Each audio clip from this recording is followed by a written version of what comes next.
Welcome to the Lit Media Workshop. Today it is all about editing theory, editing concepts, including the cool shot effect, which we saw in class. Very interesting.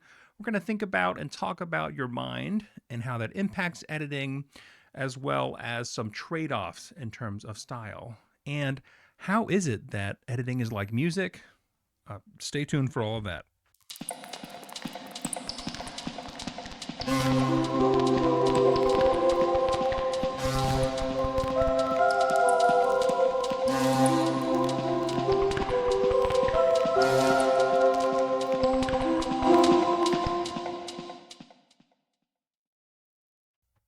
So, as we talk about these video editing concepts, I want to emphasize a couple of things first.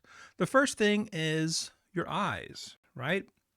Your eyes don't see the full spectrum of everything that's there. We have infrared light, we have ultraviolet light, and there are also things that get hidden from us. For example, in this book, which is The Design of Everyday Things, this is a book on human factors and human computer interaction, of which I am an expert. Um, it talks a lot about things like mode error, like the ability for somebody's brain to think about a particular thing is limited.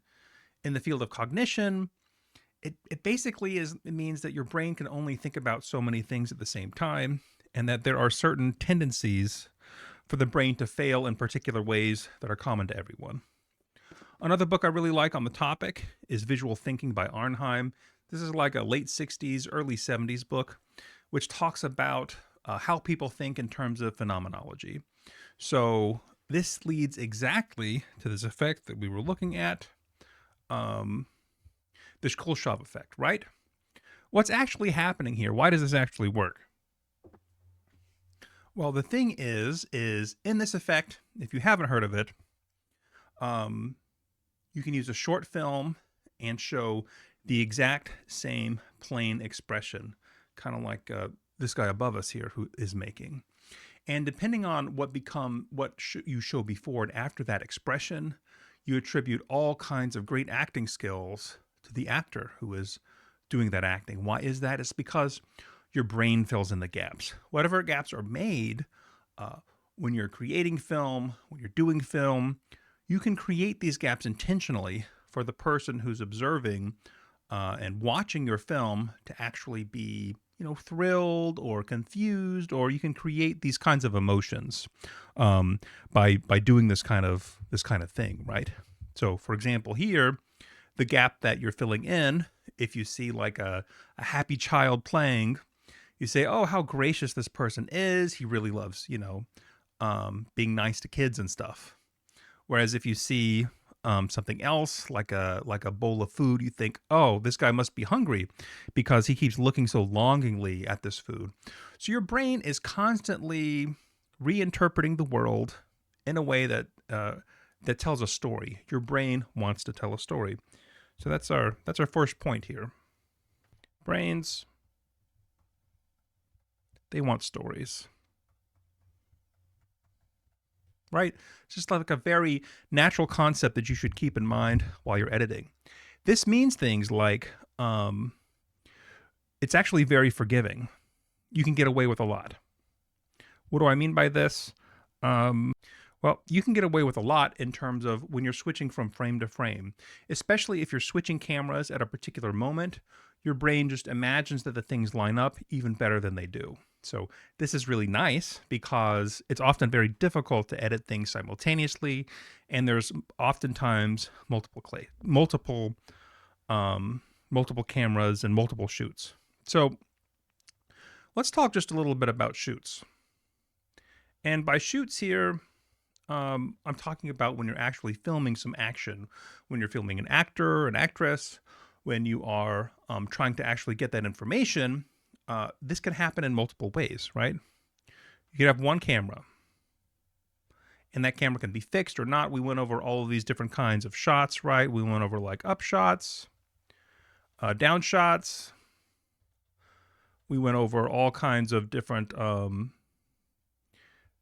like shooting like framings, right? Like we have far away, which kind of gets like a landscape shot. We have like a mid shot, or we have close-ups, we have extreme close-ups.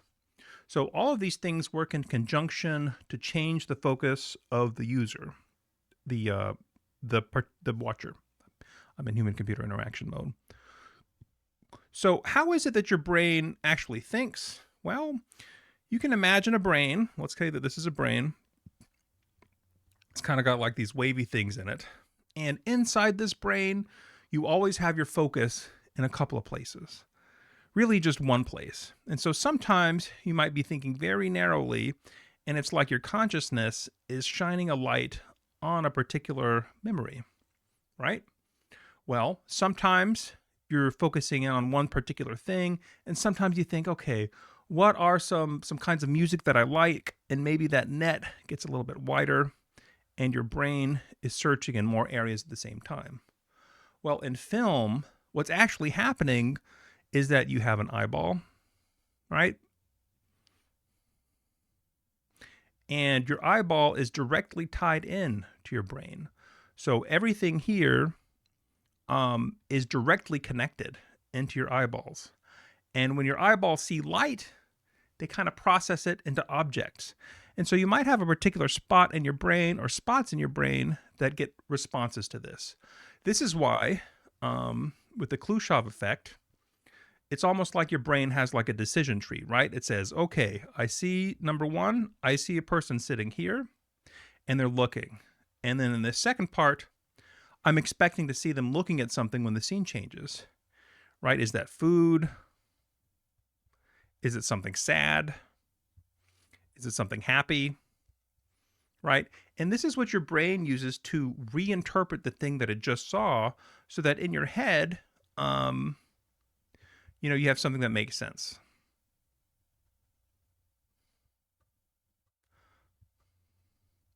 So when you make film, when you edit film, and when you watch films, I want you to imagine the kinds of feelings that you're trying to create, and the sequences and the pacing really make a difference there. So let's talk about some other concepts we have in terms of editing.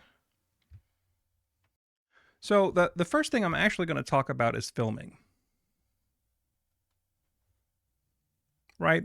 We mentioned that there's a lot of editorial decisions that you could make, right? So we have like the kind of shot. The other thing that you should be aware of is that oftentimes you have multiple takes.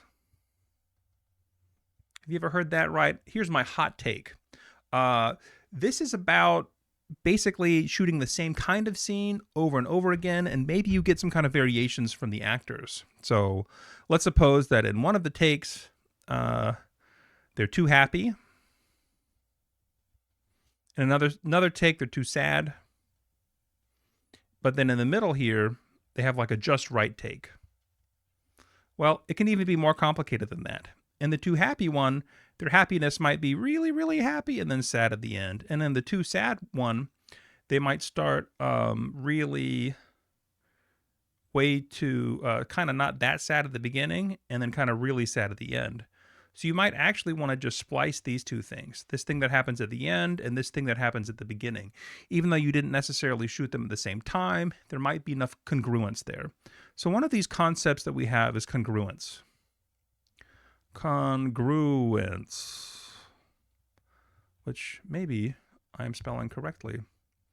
Now, when two shapes are congruent, we have a shape here and we have a shape there. Those shapes are congruent, right? They're like the same thing. It looks kind of like the same thing. And so from frame to frame, you need to know whether or not those frames match up, whether the pacing matches up, whether the lighting matches up. If there's an incongruency, right? If you have something that is not congruent, that basically means that something funky is happening there. And it's funky enough that you can notice it.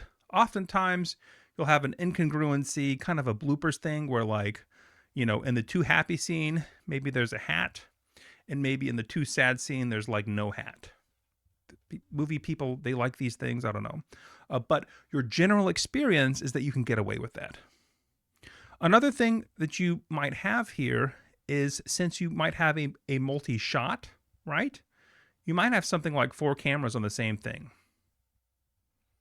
And in that case, you can take one shot and you can pick from all of the different angles that you might want, and those angles can communicate different things.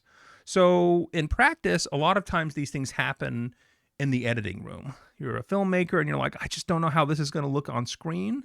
In that case, you hope that you've actually written quite a few things, or you've filmed quite a few things, that you can go back and figure out what is the best looking thing.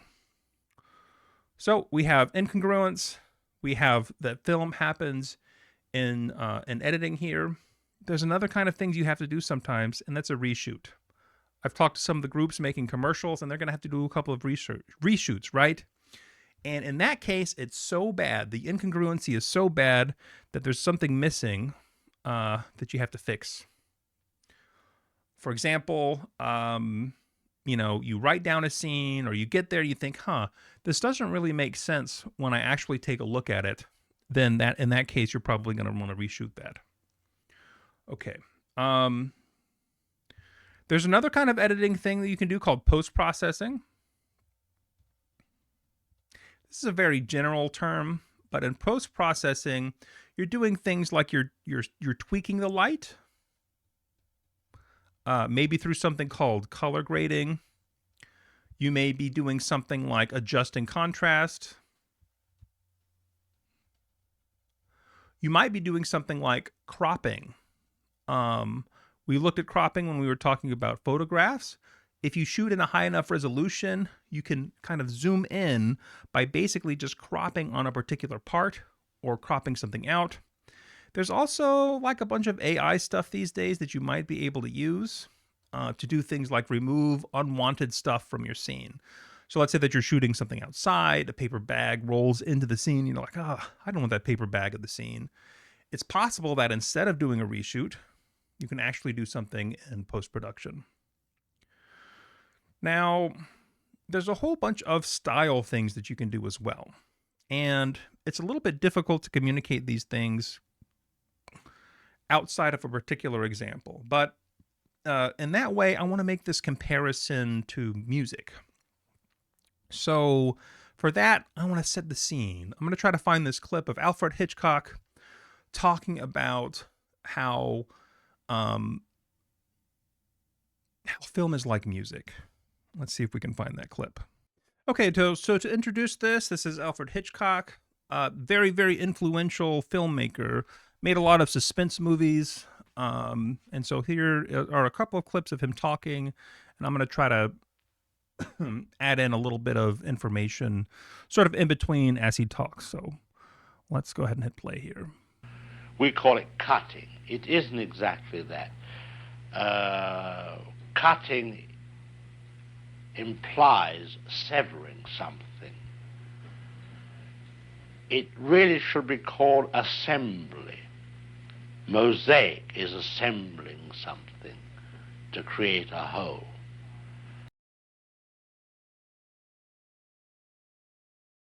So what he's saying here, he's actually pulling in some really high art ideas, although he's not really explaining it. He's talking about the Dadaism of the 20s, the 1920s. He's talking about Marcel Duchamp. He's talking about assemblage, Max Ernst. And the idea is that you're not really only creating some kind of a congruent film, but that you're orchestrating something. You are pulling in different ideas at the same time in order to make an idea that's even bigger than those ideas. And so we'll skip ahead a little bit to the other part of his clip. Now that's one kind. Now we'll take another kind, which I would prefer to call, say, the orchestration. Loud notes, soft notes, and so forth. The second murder in Psycho was treated quite differently. It showed a detective coming up the stairs, the audience already aware that a monster was around. So they were apprehensive for him, but they didn't know when it was going to happen.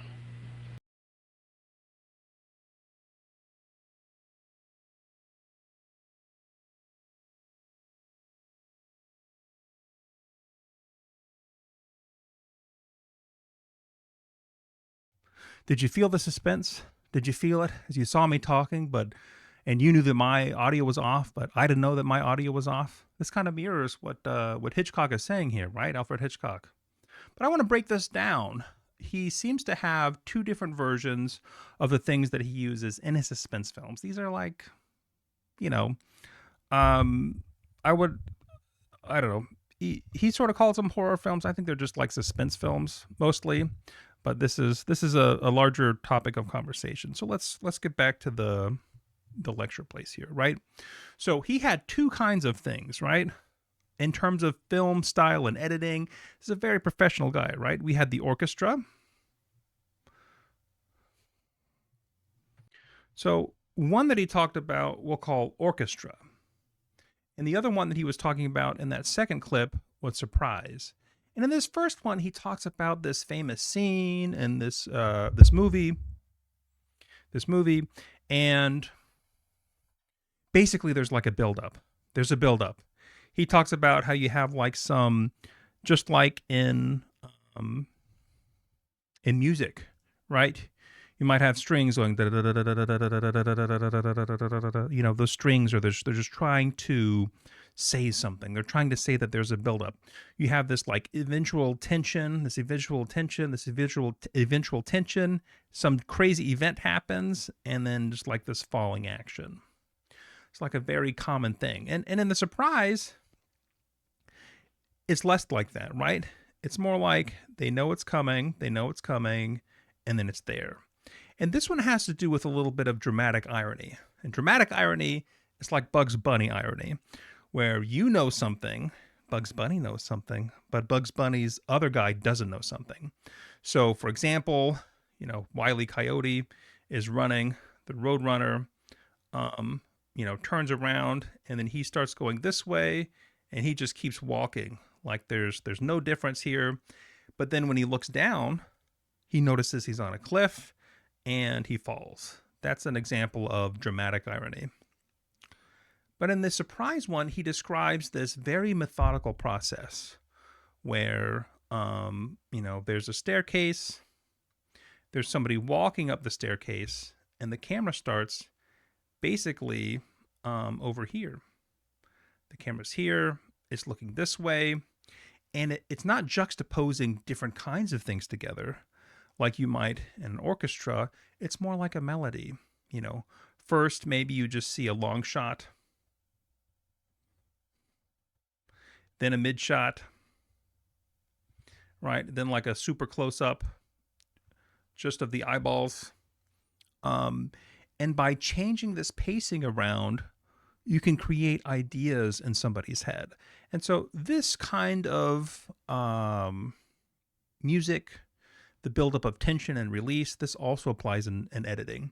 And so you can have something that is edited very like staccato, where let's just do a couple of examples here.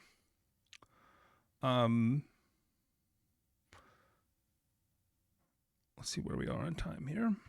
So, for example, there are all kinds of trade-offs in editing.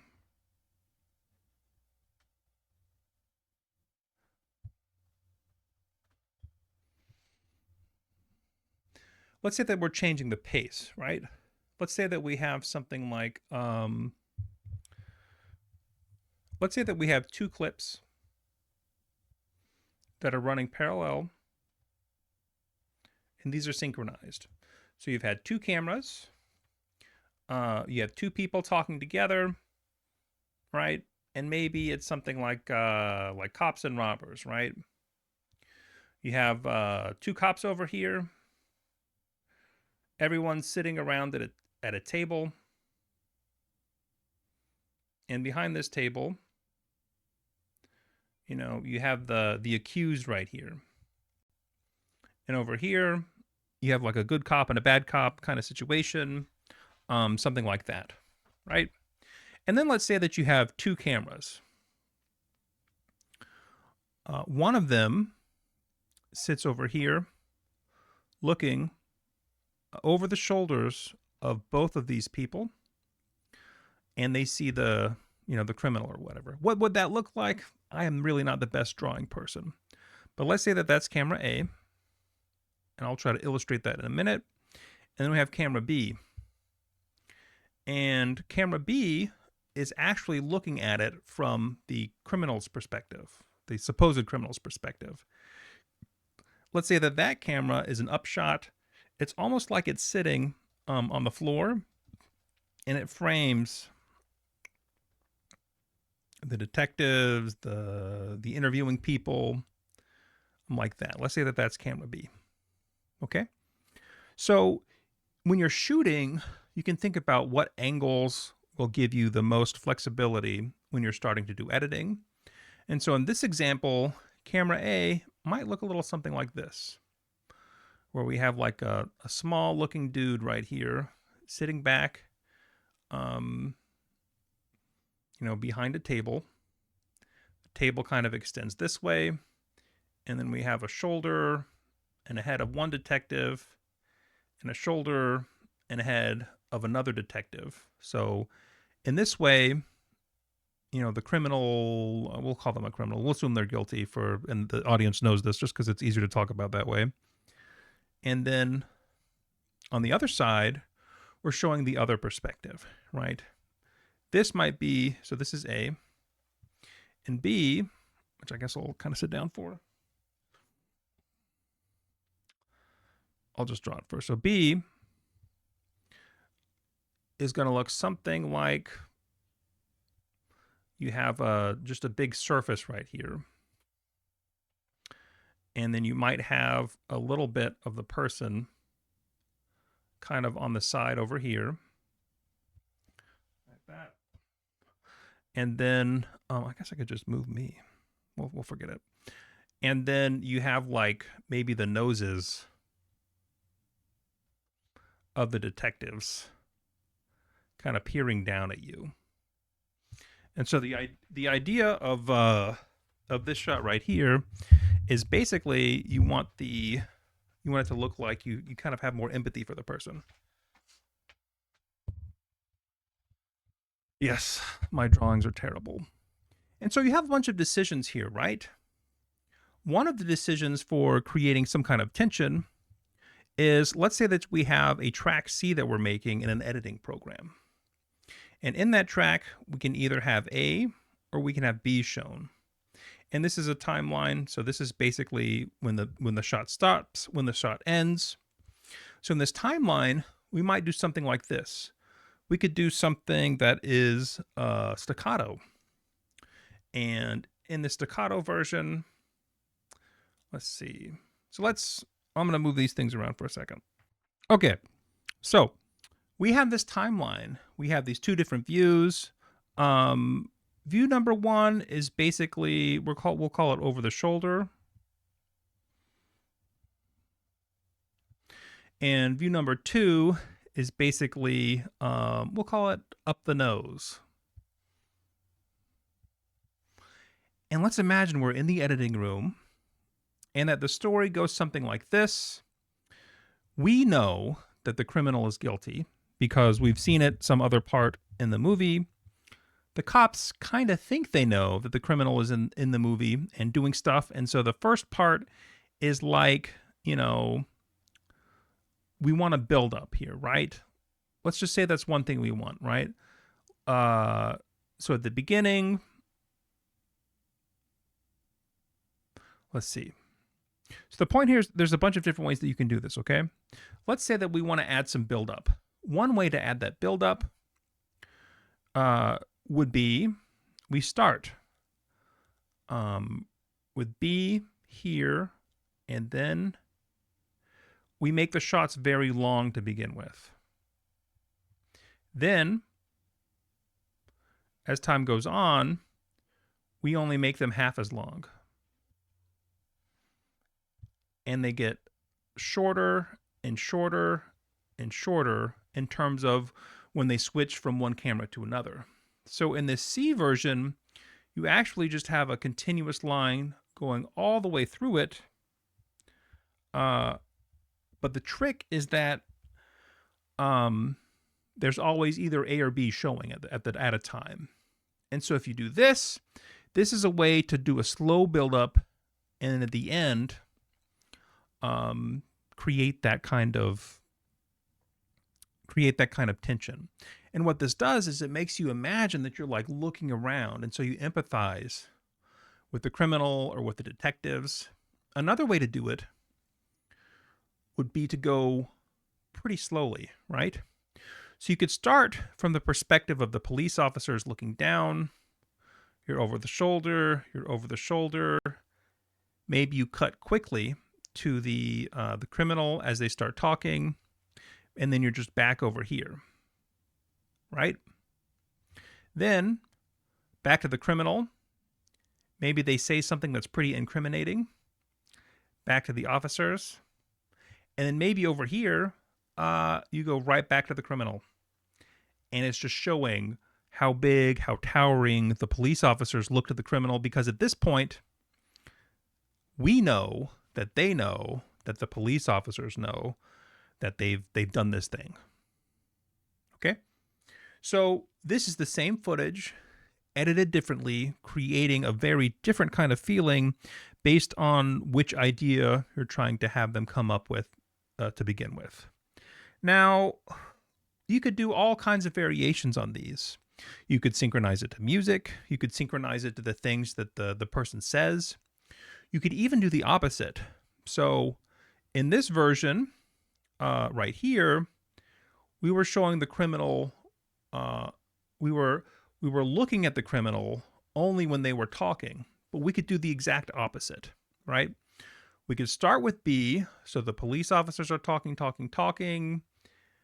and we're looking at the police officers talk from the perspective of the criminal. Then, instead of keeping there, we switch this way. So then the perspective is the police officer from the criminal.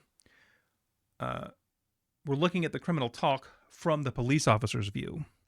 And so we're basically just inverting this editing technique. And in some ways, you just have to see it. You have to see it and think, which of these is better? Which of these is creating the feeling that I want? Is this consistent? Etc. So if you like music, think about this as music. Think about this as how you're building things up. And this works even from like tiny TikTok clips to all kinds of, documentaries and big films. There's a lot of creativity. There's a lot of decisions that you have once you actually get to the editing room. To make those decisions, to be able to make more broad decisions, you can switch. So let's end up with just a couple of tips for you students as you are filming things. So here's some tips for you students as you're shooting. So my first tip is maybe you have multiple cameras, maybe you don't. Adding multiple cameras early on can actually be, it's very difficult to synchronize them. It makes the editing more difficult. So for this class, I'm assuming you just have one camera. But what you can do is, first of all, start with a plan. But we went over that last time. But when you're shooting, take 2 normal takes. So do the thing that you want to do twice. You can do it at 2 different levels. So you should maybe move the camera. One camera with a far shot, one camera with a closer shot, doing exactly the same kind of script. And then do an odd one. One odd shot where you ask the actors to do something different, you do something kind of funky with the camera. Then you have 3 choices when you're in the editing room of which of those takes you actually want to do. You don't have to include everything in your final version that you edit. You want to have some flexibility. The second tip is when you're editing, start long and congruent. Make just something that has all of the pieces in it. Once you do that, you can put in and take out different clips, and it gives you like a nice baseline for making it what you want it to be. Then get rid of as much fluff as you can, make it shorter and shorter and shorter, increase the transition or decrease the transition times between one thing and another.